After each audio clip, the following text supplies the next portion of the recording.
ठीक है सर, आप बताइए आपको क्या लग रहा है कि जिस तरीके से सैर उत्तर प्रदेश में चल रहा है और ये कहा जा रहा है कि वहां पर घुसपैठियों हटाओ अभियान की शुरुआत की गई है, पूरे देश में ऐसी लागू होना चाहिए कि अगर घुसपैठिए तो बाहर जाए?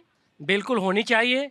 इससे हमारी निष्पक्ष निकल के आ जाएगी, जो इसकी इधर उधर वोट है एक बूथ पे हो जाएगी, जिसके लिए इसकी सारी अपडेट हमारे सरकार के पास रहेगी, किसी से भी संपर्क करने में आसानी रहेगी।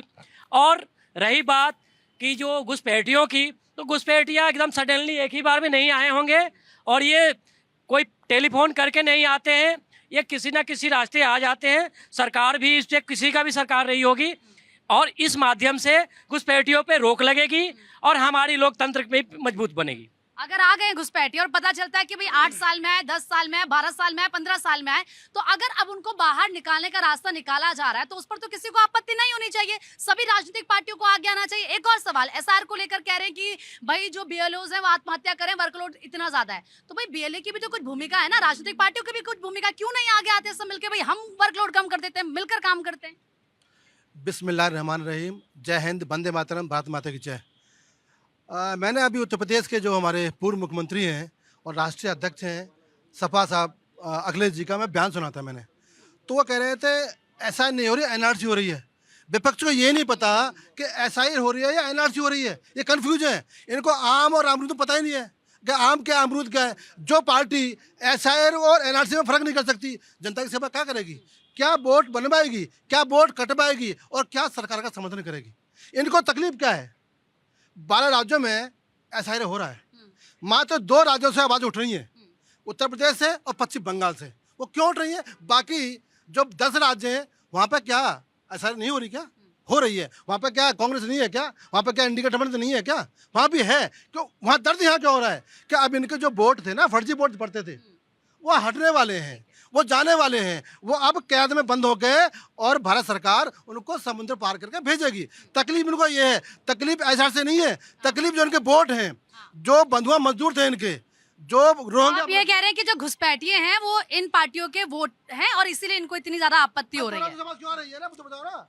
एक्चुअली जो फैक्ट है वो दोनों पार्टियों, सारे पार्टी के लोगों ने बता दिया, बट मैं एक नागरिक होने के नाते सिर्फ इतना बोलूँगी, मेरी चीज़ों पे कोई और क्यों हक जताएगा, मैं नहीं दूंगी। मेरे घर में कोई क्यों आके बैठेगा, मैं परमिशन नहीं दूंगी। मेरे खाने पे, मेरे खेत पे, मेरे घर पे, मेरे शॉपिंग मॉल पे, मेरे झाड़ू पोछे पे क्यों कोई हक जताएगा, और मेरे अधिकारियों को हनन कोई और देश क्यों कर सकते हैं। अभी मैंने देखा म्यांमार से लोग आए हुए हैं, कोई पेपर नहीं है उनके पास, क्यों आए हैं आप मेरे देश में, क्यों आए हैं? वैधानिक रूप से आइए ना, आप पूरा प्रॉपर एक वे फॉलो करिए, आइए, आपको हम रिस्पेक्ट देंगे, बट ऐसे हम नहीं आने देंगे, किसी भी कीमत पे नहीं आने देंगे, आपको बाहर भेजेंगे। जो भी पार्टियां जो करना चाहें करें, अपने बच्चों की शिक्षा आपसे क्यों शेयर करें, खाना क्यों शेयर करें।